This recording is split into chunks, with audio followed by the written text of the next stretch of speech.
Hello and welcome to NPC. That stands for Next Portable Console. It's a show about the games that we take with us. I'm your host, Brendon Bigley. I'm also here with your host, John Voorhees. Hello, Brendon. How are you? I'm doing great, and I'm also here with your host, Federico Vitici. Hello, Brendon. Hi. Hello, John. Hello. Hello. It's good to be here. It is good to be here. Brendon is not the mayor of New York. No, he lost by a narrow margin. I know. Yeah, do you see Eric Adams got 6,000 votes and write-ins got 7,000 votes? Guess who got those 7,000 write-in votes? Brendon Bigley. This guy. No, I would never take votes away from Mamdani. Shout out. Yeah. We have a lot of news and follow-up and things to cover today. So I'll just let John decide what's first on the list. Well, Flip of course, coin. Follow-up is always first, Federico. Okay. I think that we really need to let people know that the OneXFly Apex with the Strix Halo actually has a price tag now, and it's a doozy. It's a doozy, folks. It starts, the cheapest one that you can buy is $1,400. Let's go. But you can go all the way up to $2,300. So Let's go, baby. Yes. But it is worth mentioning, though, like the base one, 32 gigs of RAM, 1 terabyte onboard storage. Like that is pretty good for base level. That's a good base model. That's a right? good base. Yeah. Yes. I agree. And, I think, though, if I were buying this, if I had the budget for this, I would probably go for the liquid cooled version, whichever tier I went for. Obviously, yes. That's an extra, it's only an extra $50 or $60 or $60 depending on the tier here. Yeah. Can we also talk about how many letter X's there are in this name? OneXFly, Apex, Strix, Halo. It is very, very... It's too bad that Halo doesn't have an X in it, too. Yeah, it should have been the Halo. Halox. Yeah. I mean, if you want to spend money for this handheld, get the liquid cooled version. Yeah. Because it is making me think, like, at this price point, it is making me think, like, is now the time to build a PC or get a new mini PC? Like if this is what they're fitting into a handheld PC, like maybe now is the time. I've been thinking about upgrading my mini PC recently. Yeah. Oh, that's a whole conversation, bro. It's a whole conversation. I haven't even started. Like I've been thinking about it kind of ambiently, as one does, as we all do. Sure, That's why we're gathered here today at the Knights of the Round. Yeah. But yeah, I've been thinking about it a little bit recently. I started playing Arc Raiders yesterday. I just did the tutorial, and I was like, this looks surprisingly good on this mini PC. But it could look better. But it could be a lot better. Yeah. And you could hook it up to your TV and But that would be a whole conversation. Like, should Brendon get a new mini PC with Strix Halo, or should Brendon actually, and this would be like a multi-week quest. Like, should Brendon actually build a gaming PC? Oh, boy. I've done it once, but for somebody else. Yeah. Okay, not for myself, though. Like, I had a friend who wanted to build a PC. How many years ago? Oh my God. Over 10? Ooh, okay. Yeah. Okay. I had a friend who wanted to build a PC and he didn't know like what to do or how to do it. And I was like, I'll find all the pieces for you, I'll order all of them, get them shipped to your house, I'll come over, I'll build it. And I don't know. We did that. Brendon as a PC gamer has really like strong 2026 vibes. Dude, I think it's happening. Wow. Okay, we'll think about it. I find myself looking at the mini PCs too, because that's the one PC that I might have room for somewhere in my house. Is something a little bit like the B-Link that Brendon has, something in that form factor. The B-Link just released. So I have the SCR8. They just released the SCR9. I think last week or so. Isn't that the Mac Studio clone that they have? Yes. Yeah. It looks nice. It looks really good. I'd recommend it. I think if I were to get like something else, I would probably take the SCR8 that I have and probably throw Bazzlight on it and throw it under my TV. Yeah. I'd make my own little Steam machine. Yeah, I feel like I'm this close to doing that no matter what. But yeah, don't wait for Valve. Don't wait for Valve. Go on, do it yourself. Hey, before we go on to something new, the OneXFly, I want to mention the top tier too, though, because that one you can get 128 gigs of RAM and 2 terabytes of storage. That's pretty nuts for a handheld. So it's just kind of that's wild a PC. That's a PC. It is. What are you doing? What do they think people are doing with that? I guess is the question. I don't know. Lots of spreadsheets and AI. Like editing the next Oscar-winning film. Right. They got Adobe Premiere in there. Yeah. Yeah, I don't know. I mean, because like it's not like you can max out Cyberpunk 2077 on this chip anyway. Right. So like you're basically gonna top out. You're gonna be CPU bound and GPU bound, and you're gonna have a whole bunch of extra RAM and a whole bunch of extra storage, obviously. Right. And screen bound also, right? And screen bound, yes. There's only so high you can bump the resolution before you get diminishing returns anyway. So it's such a weird configuration to have. I'm sure they're gonna make like 8 of them total. Yeah. Speaking of spending money, I completely forgot about this new AYANEO handheld. So did I. But we did mention this a few months ago. The AYANEO Pocket Vert, V-E-R-T. Yep. Yeah. It's really pretty. This is a fancy Game Boy, a fancy Trim UI brick. How would you call it? It's a little bit like the Analog Pocket, really. Yeah. Yeah. But even more premium, if possible. Yeah. How big is the Analog Pocket screen? I think I read that the screens are at least the same resolution. I'm not sure about the physical 3.5 size. inch. Yeah. Because you can do 10x on a Game Boy. Yes, they are the exact same screen size and resolution. So the Pocket Vert is 3.5 inch LCD, 1600 by 1440 resolution. You can do 10x Game Boy pixel perfect up-res. It has this fancy diamond cut shoulder buttons, and which aren't really explained. Can I read you the description though of the diamond cut shoulder buttons? Yes. Where flawless feel meets stunning form.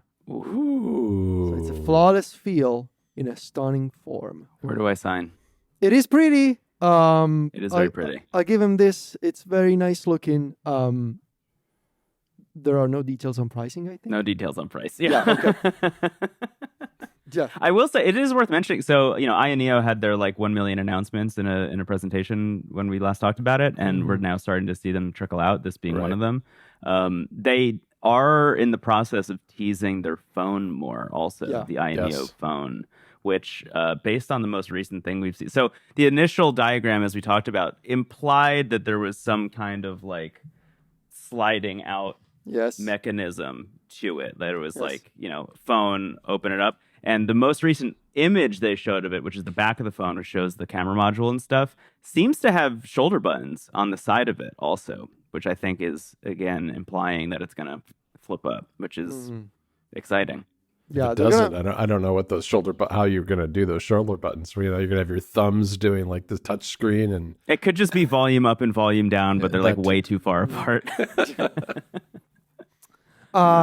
Okay, so I do want to talk about another gaming phone. I was going to say, speaking of phones, Federico. I mentioned this last week. We got official details from Redmagic about the new Redmagic 11 Pro. You may remember we mentioned this as the first liquid-cooled phone on the market. So this will be I gotta say, a beast of a gaming phone if you want to have an Android gaming phone with incredibly impressive specs for a starting price that is not ridiculous. So the 11 Pro will have the Snapdragon 8 Elite Gen 5. We mentioned the rebranding, renaming scheme. So now it's called 8 Elite Gen 5. The 8 Elite Gen 4 never existed. It was just called 8 Elite. Now they're doing this thing, sort of like what was it? Microsoft that jumped from Windows 8 to Windows 10, kind of like that. Yeah. It's gonna have a 6.8 inch display, 144 hertz refresh rate, AMOLED display, waterproof fan with a vapor chamber and liquid cooled inside. And this is gonna start at $749 for the base 12 configuration. gigs of RAM and 12 gigs of RAM, storage. 256, or you can spend $999 for 24 gigs of RAM and 1 terabyte of storage. Yep. This pricing is wild. It is wild. It is so wild. Under $1,000 for an 8 Elite Gen 5 AMOLED display, 24 gigs of RAM, 1 terabyte, liquid cooled. It's called the Aqua Core cooling system. And it's got this visible thing, like this visible flow for the liquid inside. Very gamer looking, very fancy. 7,500 milliampere hour battery. That's a pretty big battery. IPX8. I'm just going through the list. IPX8 water resistant. What is this thing has got everything. There's everything. What's a waterproof fan, and why do you need your fan to be waterproof? Isn't the phone waterproof so that the water never gets to the fan in the first place? What's going on? I mean, if there's the liquid is the fan inside the liquid cooling? I mean, it's possible. Who knows what Redmagic is up to? It also has the fancy shoulder triggers, so they're not doing actual physical buttons, but they have these shoulder triggers that can detect finger presses, and they scan for your touch at 520 hertz. Wow. I used to have this. You had this, yeah. I had this on my Redmagic 8, so that's a couple of years ago. I never used them because I don't really do Android gaming myself. But I gotta tell you, this is impressive for a phone under $1,000. Even if you don't get the base model, but you get the high-end model, you're still gonna spend technically less than $1,000, and it's gonna be the most powerful gaming phone that you can get today. It launches on November 19th. I think if you're subscribed to the Redmagic mailing list or something, you're gonna get like a $10 discount code on a few days before the pre-orders go up. No, the pre-orders start on the 13th. You do get a $30 discount, not a $10 discount. You get a $30 discount on November 13th. Launches on the 19th. I thought about getting this, and then I remembered, Ticci, you're getting the Odin 3 Ultra. Yeah. You're fine. So yeah. I've been thinking a lot about this class of Android devices between the Odin 3 and this kind of thing, and where is this going, and where will I finally make the leap and kind of slot in there and try something like this? And I'm not there yet, but I feel like we're coming at it from so many different angles that there'll be something that's really compelling in the next 6 months, probably. I think so too. Yeah. I do. My one question about this thing is, so it has the, what was it, the HN5 Elite, right? Yeah. But it also has this like secondary Redmagic proprietary chip, the Red Core R4 gaming chip, is what they're calling it. And I wonder if there's going to be any issues with like custom driver support because it needs to be using both of these chips simultaneously. I don't know, but interesting. I just wonder if those two are going to conflict at all. Right. Or is anything really going to be taking advantage of that special chip unless it's written for it specifically? Right. Yeah, this is a proprietary. It's an self-developed Redmagic thing, the Red Core R4. It sounds to me like this is more like a GPU coprocessor. For upscaling or something. Maybe because like this is something that we started seeing. Like you have the GPU and then you have a bunch of like extra things on the sides that don't touch the drivers of the GPU, but do some additional processing that is not CPU bound. It's still GPU bound, but you get some extra help from your friends. Actually, it says on their website it lowers latency by 33%, super resolution up to 2K, and then frame interpolation at 144 hertz. So it does sound like it is just basically like a display driver. Yeah, exactly. So it's basically sitting in between the GPU and the display without having to tell the GPU, hey, take care of the upscaling, or for God's sake, telling the CPU to take care of upscaling. You don't want to do that. So you get this thing in the middle that sort of acts as a little sidekick for super resolution and latency and that kind of stuff. We have seen that sort of implementation elsewhere. And I mean, props to Redmagic and Nubia, I suppose, for doing this in-house. Interesting. Yeah. Okay. Wild to see it in a phone. I saw we have a mall in front of our apartment. Very convenient. There's a supermarket and there's a bunch of shops, and one of them is a carrier shop for an Italian carrier. And I saw some signs, some advertisements for Nubia phones. Oh, really? In there, yeah. So Nubia is the parent company of Redmagic. Redmagic is the gaming brand, but Nubia is a Chinese. It's quite popular in China, it seems, and it's starting to become kind of popular here too, which was surprising to me. But yeah, Nubia, good job. Shall we talk about this Nintendo Switch 2 numbers? Yeah, I think we should. It's so interesting. So interesting. Is it fair to say that the Nintendo Switch 2 has become the fastest selling console of all time? I think it is. Because they have sold 10.3 million Switch 2 units in the 4 months since it launched, which is justifies calling the Switch 2 the fastest selling game console of all time. Nintendo, obviously, really strong numbers for Nintendo. 20.6 million Switch 2 games sold since launch. Wow. The Switch 1 lifetime sales have hit 154 million units.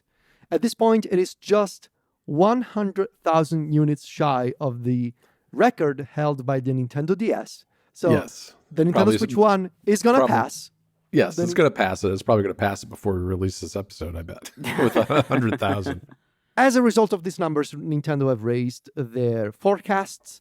The end of the year revenue forecast has been increased to $14.6 billion. Wow. And I saw something about the gaming revenue. I don't know this with the game forecast has been raised to 48 million games. I suppose in the first year that they're expecting to sell all these games.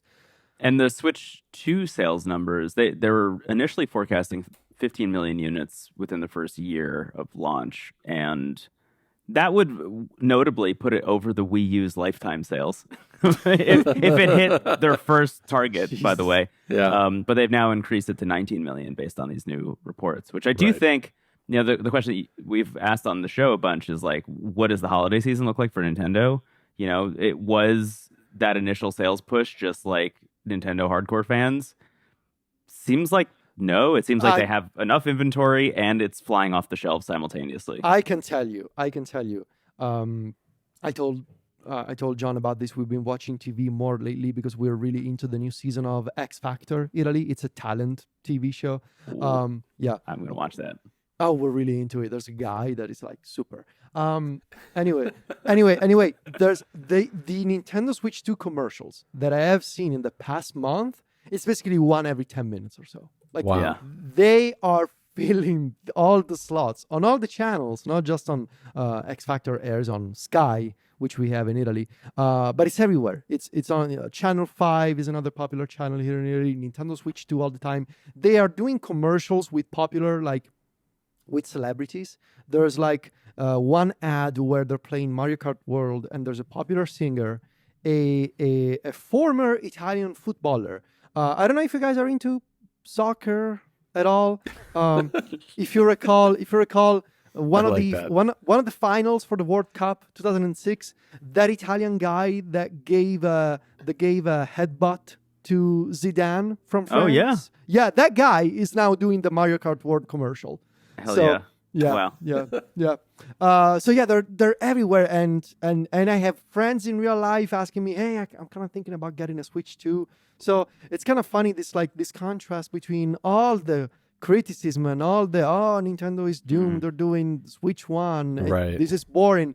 It seems like people in the real world are just happily buying a Switch 2. Buying the Switch 2 and buying the games, it sounds like, too. Buying the games. Given the price of the games, that is not that's an interesting statistic too. I think the follow on to this was the commentary during this investment call by Nintendo that indicated that they are starting to wind down the original Switch, which there's been a lot of speculation around that for months about why are all these Switch 1 games still coming out? Why is there nothing exclusive to the Switch 2? Well, it looks like they have a hit on their hands and they've decided the time to make the transition is now. We talked about this a few weeks ago. Yeah, we did. Brendon said something along the lines of, it's going to be interesting to see what Nintendo is actually going to say about this, like with Pokemon Legends being both Switch 1 and Switch 2, Metroid Prime Beyond being Switch 1 and Switch 2. Yeah. And this is the sign that we were looking for, I guess. Yeah, it feels a lot to me like the Game Boy Advance to DS transition, where Nintendo very vehemently was like, the Nintendo DS is not a Game Boy Advance replacement. Right. It does have a Game Boy Advance slot in it, and we'll see what happens. And obviously it took off in a big way, and then they pretty quickly, not killed off, but, wound down the Game Boy Advance life cycle, and I feel like that's exactly what they're doing here. They just needed to sit back and make sure it worked first. Mm-hmm. Yep. And I think specifically the thing that I think appeals to me about the way that they're doing this is it feels like a much more cohesive, strategic version of what PlayStation tried to do this generation with the PS5, where like they were doing cross-generation releases for the first like 3 to 4 years of the PS5's life cycle. True. And it really, I think, raised a lot of questions for people about why they would buy a PS5 in the first place. And I think very soon you'll stop asking that question about the Switch 2. Yeah. And unrelated, but I watched the new trailer for Metroid Prime. I was going to say the same thing. I am getting such a good feeling from that game. It looks so good. It's the Akira slide was... Oh, my word. Yes, yes. Did you see the graphics comparisons between the Switch 1 version and the Switch 2 version? Yeah. Looks much nicer. It looks much nicer. I'm really looking forward to that. John, did we talk about the Animal Crossing updates, by the way? No, we didn't. Tell me about it. Just very quickly, they're releasing, I think in January, like first week of January, they're releasing a Switch 2 edition upgrade for Animal Crossing New Horizons. Right. Which doesn't add too much, but it does bump the resolution up to 4K. And a couple other like very Nintendo Switch 2 specific features, like microphone support, so you can like get a little megaphone that you yell at your villagers with. Mouse support, right? Mouse support, yeah. So you can use it for like designing stuff and dragging things around. And they're also releasing like a big like 3.0 update as well, like a big content update. But again, the side-to-side comparison of Switch 1 to Switch 2 for Animal Crossing, I'm like so excited to get back into that game. Oh yeah. So I couldn't believe that announcement. That kind of came out of left field, and it was like I watched that video. It was great. I mean, there's a ton of content coming to the game. And at this point, it's everything people were missing, or everything people thought was missing when New Horizons came out is going to be in the game by January. Which is exactly. Cool. Yeah. John, you wrote about Nintendo on the site this week because they also launched the Nintendo Store app on iOS. They did. This is something that's so strange. I mean, it's very Nintendo. They've had you wrote about 2 different online stores on Mac Stories this week. Did I? Well, you wrote about the App Store on the web. Oh, right. I've already forgotten about it. It's so forgettable.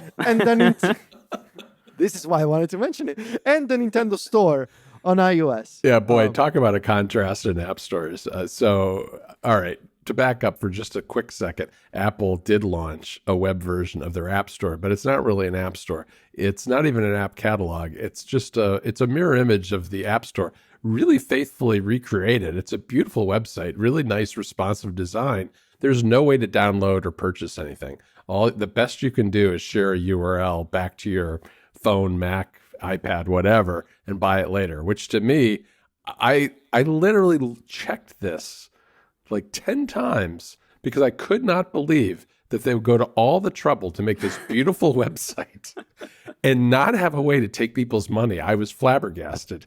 It's pretty shocking. Yeah. I used it for the first time yesterday, and I was like, am I dumb, or is there no download to my iPhone button here? That was exactly my reaction. So then not 2 days later, Nintendo comes out with their Nintendo Store app on iOS and Android. And Nintendo, in a very Nintendo way, has had a store app like this in Japan for 5 years. They're finally rolling it out to more of the world. From what I understand from some of our Club Mac Stories members, it's still not everywhere, but it's in Canada, the US, a lot of Europe, but I guess not all of Europe, the UK, and a few other places. And it's a lot like going to the Nintendo website, but unlike Apple Store, you can buy things. If you tap on something, hardware, games, whatever, it'll open up a Safari View controller, which is just like the in-app web browser where you can buy it just like you would on their website. But I really like it because it's also got news. You can check your playtime in your profile tab. There's a lot of little nice touches with it. And it's so much easier to use than the eShop. Now, the eShop has gotten better with the Switch 2, but it's still not great. I still don't really like I hate opening it. Yeah. I just don't like navigating around the eShop. It's not very good. And the website's all right. I mean, that's kind of in between. But this app is actually quite good. I mean, I think to me, this is the best way to shop for Nintendo gear now. They have merch too. So, check it out. I think realistically, for the next couple purchases, I'll try this first. But usually my move, honestly, is I open up Safari, I type in Nintendo Switch, and then the name of the game I'm looking for is usually the first result. And then I just buy it from there. But I want to use this. I will say it was fun finding the playtime part of this, because it just, like, you could sort by every game you've played on the 3DS onward in total time played. And I learned that I played as much New Horizons as I did New Leaf.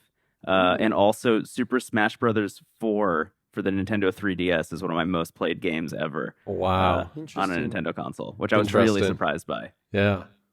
It like eclipses Ultimate and also Smash for Wii U, which I'm really surprised by. I played a lot of that game. Interesting. Okay. Now we're going to talk about the Miyoo Mini Flip, which Brendon has. A couple of quick things before we do that. You can now download games on the Steam Deck with your screen off. Thank God. Just it's a dumb thing to have to say, but that's exactly the reaction that I think Valve wanted us to have. I mean, I don't even have one anymore. I'm just happy that people can do it. Yeah. And I'm looking at this in the document. I'm not sure. I think this is a John thing. It is. Okay, I knew it. Samsung has a new line of micro SD Express cards. Yeah, they're not like super inexpensive or anything, but it's just nice that there's another manufacturer out there making them, because at some point someone will make too many, they'll put them on sale, and we'll be able to get these for a more reasonable price, because they tend to be kind of pricey. Yeah. Wow. Nice. So we'll wait for a good Black Friday deal, I guess, on these. And there's an account on social media called Mac Stories Deals that is managed by a certain someone that's here on this podcast. And I was going to say tweets. They're not called tweets anymore. Posts. Good deals. So, yes. Anyway, Brendon. Yes. All right. So last week we talked about how I got 3 handhelds in 1 week. The M-Con, the Iron Thor, and the Miyoo Mini Flip. And the Miyoo Mini Flip definitely took the backseat to the other two. I think the other two were just like the more exciting ones, honestly. I think it's also worth mentioning my total 180 on the Miyoo Flip, not Mini. Basically, this thing became my constant companion. Like, this was coming with me like almost every single day for a long time, for like, I guess almost the entire year, like since it came out around March or whenever that was. Really, really, really big fan of this device. I know a lot of people have had hinge issues with it. I have not had those issues. I didn't really mind the fact that like I wasn't getting Onion OS or other custom firmware on here. I ended up just throwing MIUI on here, adding a couple things like Nintendo DS support, and calling it a day and having a pretty good time. My hinge has not failed. It's been a great device. It feels compact, portable, and what I wanted the Anbernic RG35XX SP to be. But also, a lot of people were not happy with the Miyoo Flip. Like, a lot of people did not walk away from this device being like, this is what I wanted. Thank you, Miyoo. So the Miyoo Mini Flip announcement really felt like, in a lot of ways, maybe the answer to those concerns. Like, maybe they'll get it right this time. And I feel like, at least amongst the scene, the people who are like too tapped into this stuff, there is a feeling that Miyoo like has just kind of lost their spark in a lot of ways, right? Like the A30 wasn't great when it came out, and it's only kind of great because the price is lowered so much and great custom firmware is out, like Spruce. The Miyoo Mini is no longer available for sale because they're taking all of that inventory and all those parts and putting them into the Miyoo Mini Flip now. And I think the Miyoo Mini Plus is still around, if I'm not mistaken. I might be wrong about that. I haven't checked in a while. But point being, this replacing the Miyoo Mini, which is like the device that put them on the map and made everybody really excited about this company, I think is, it's a tall order. And I got mine. I've been using it. I got it like pretty immediately. It was kind of amazing how quickly it shipped. It's the first one that they've ever sold via their website, which I think is interesting. But I got one. I've been playing around with it. Worth mentioning right off the top, because it has the same processor as the Miyoo Mini, you can just throw Onion on it. and it works immediately. Okay. It has a couple bugs here and there, as you would expect. There's some stuff specifically with like the Wi-Fi. If you turn the Wi-Fi on, the audio like crackles a lot. I don't need the Wi-Fi for anything. I'm not using retro achievements on this thing because like if I'm using it, it's going to be probably on the subway or whatever. Yeah. But Onion worked like out of the box, which is pretty cool. It does not have screen closing to sleep support, obviously, because why would that be in the build from Onion OS from last year? Right. But it works, and I was really surprised by that initially. That said, the stock operating system does have support for closing the screen, putting it to sleep if you want that. And I've been testing a bunch of other firmwares. There are a bunch of other firmware developers who are making things specifically for the Miyoo Mini Flip. So MinUI already has a build out for the Miyoo Mini Flip. I was trying one called, it's not Kokiri, I always mix it up. Koriki, I think is what it's called. Koriki has a build available for this thing. And I think Allium has like an in-beta build, which I didn't get my hands on, but I have seen that going around as well. All three of those custom firmwares people seem to like a lot for different reasons. I've been rocking with Onion because like I haven't been able to use Onion in like 2 years, so I wanted to get back to it and see like what made Onion so special. The answer is just, it's really beautiful. The onboarding is great. When you turn it on for the first time, it like, boots up the card, and then it's like, what systems do you care about? What apps do you care about having on here? It just loads all of that on, and then you don't really need to think anymore. And then also, when you turn the thing on and it boots into Onion, you can just press the menu button, and then it just loads up the save states of every game that you have started playing, which is like a really great quality of life feature that I'm kind of amazed we haven't seen just like copied whole cloth from other devices. But you can see I'm booting up into Onion, but I just press the menu button, and then bingo, like there's Pokemon, there's Kirby, like it's just all the games I've been playing, which very convenient, extremely convenient. The big things obviously here are, will the hinge hold up? There's no way to know. Every review that's come out has basically said the same thing, which is it's only been out for a week and a half. Like there's no way to know the long-term feeling about the hinge unless I sat there and went like this over and over again. Right. But I will say, like the Miyoo Flip, this was kind of its first like fulcrum point. Like it would stop here and then again here, and you can hear it's like really like loud snaps as it does that. The Miyoo Mini Flip is like almost totally silent, but feels really, really sturdy, like much sturdier than this does. Like I could see a world in which, even though I've been using this for almost a year, like all the time, it hasn't broken. Like I could see a world in which this eventually breaks. This thing just feels like really solid. How are the buttons on it, Brendon? The buttons are good. I mean, it feels almost exactly the same as this in a lot of ways. They feel very similar. Like there's really, I don't even know if it'll show up or like work on camera, but the travel's really low. Like they're really tiny. The D-pad is really small as well. I mean, the whole thing is really tiny. It's minuscule. I will say I think this is less comfortable to use than the Miyoo Flip in a big way. Yeah, I was going to say it's so small on the bottom to really. Yeah. I think I've been playing stuff on it, and it's fine. But the things that are the most comfortable to play on it are like Pokemon, where I can play literally with one hand, by just doing this and then hitting A every once in a while. Yeah. And in a lot of ways, I'm almost thinking like, do I remap like confirm and like A and B to these shoulder buttons so I can play like entirely with one hand? Like that actually might be the most comfortable way of playing. Yeah. Because when you're playing like this, it's like you have to do this, you have to interlock your hands. There's like it's just kind of confusing. I thought initially, because of my experience with this, that just because it was a clamshell and just because you had this like kind of natural resting point and it would, like it kind of digs into your palms on the front and then, you're kind of pushing down from here. I thought it would be fine, but playing for more than like 20, 30 minutes, I can kind of tell like this is not the most comfortable handheld that I have.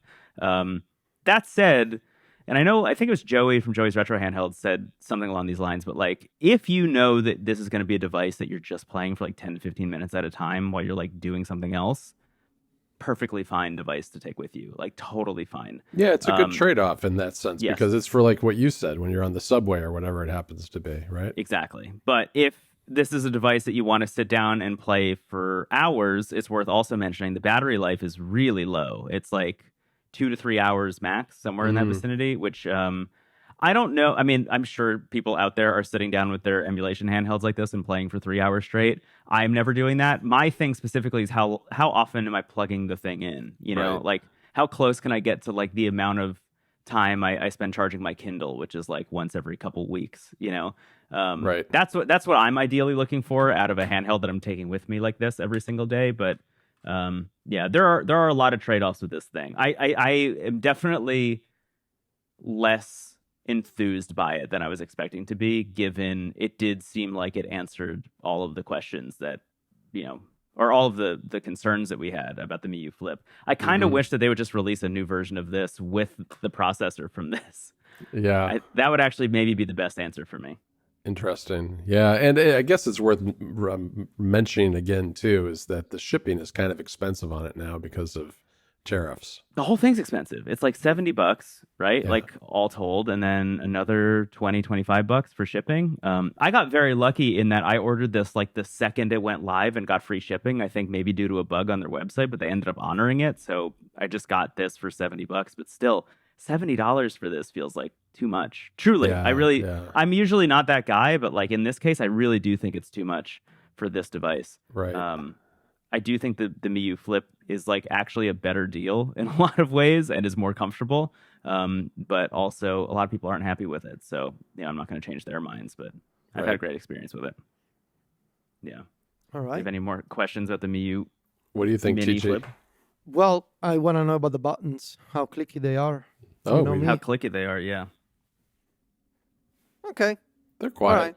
That's very quiet. good. That's good. Yeah. That's not even going to pick up on the recording. They're very quiet. They do have it does have this little face on the front that I think is very cute, Oh, that is cute. which I think is maybe by accident, but I do like it. Yeah. Screen bright enough, you think? Screen's so bright. The screen, so it's the exact same screen as the Miyoo Flip. Okay. Or sorry, the Miyoo Mini. So it is Oh, like yeah, that was a bright one. that's like one of the best screens in the game, I think. And the bezels are, you know, tiny. I'll turn it back on. I just turned it off. The bezels are really tiny, so you know it's really going up like to the edges. Let's see. Yeah, I'll put it like in the sun, and then we'll see. You can see it. I can see the cloud out your window. Yeah, isn't it beautiful? Yeah. It's like picturesque. Nice. Okay, so here's some little glitches because I'm putting. There you go. So Now anyway, I got the if screen. I jump into like Kirby or something, let's see. It's pretty good. You're doxing yourself by the tree outside your window. Yeah. Okay, so I did just turn the brightness up a whole Everybody knows to, that tree. to Okay. the top. Oh, yeah. And it's That's totally good. blowing out the camera at Yes. Yeah. you know, the lowest. This is as dark as I can make my camera also. So I think that says something. But yeah, good. it's beautiful. I think the one thing that has actually been really frustrating me more than anything else is that there are some great people who have made some really wonderful like overlays, like custom overlays, you know, pixel grid overlays for the Right. Miyoo Mini. They look terrible on here for some reason. Really? Yeah, I don't know why. I think it might. There must be something That's slightly off. ajar here. Yeah, Yeah. but they just don't work on this device, which I thought they would be 1-to-1 because the screen was the same. But Yeah. yeah, the screen is really bright. It's really great. It's a pretty good device, all Okay. things considered. All right. Yeah. Okay. In the XL version of NPC for our Patreon members, we are going to be talking about some weird mobile controllers, and I have a bit of a unexpected follow-up about the PS Portal, about the PlayStation Portal. And you may be wondering, but wait, you don't have a PlayStation 5 anymore. That would be correct. But still, I have A some very follow-up. teachy story on Yes. NPC XL. All right. Well, take us home, John. All right, everybody. Thanks for joining us today. You can find Brendon and all the projects that he's got going over at wavelengths.online. Federico and I are over at macstories.net. And all three of us are on social media. Just search for our names there and you'll find us right off the bat. See you later, guys. See you. Thank you. Bye.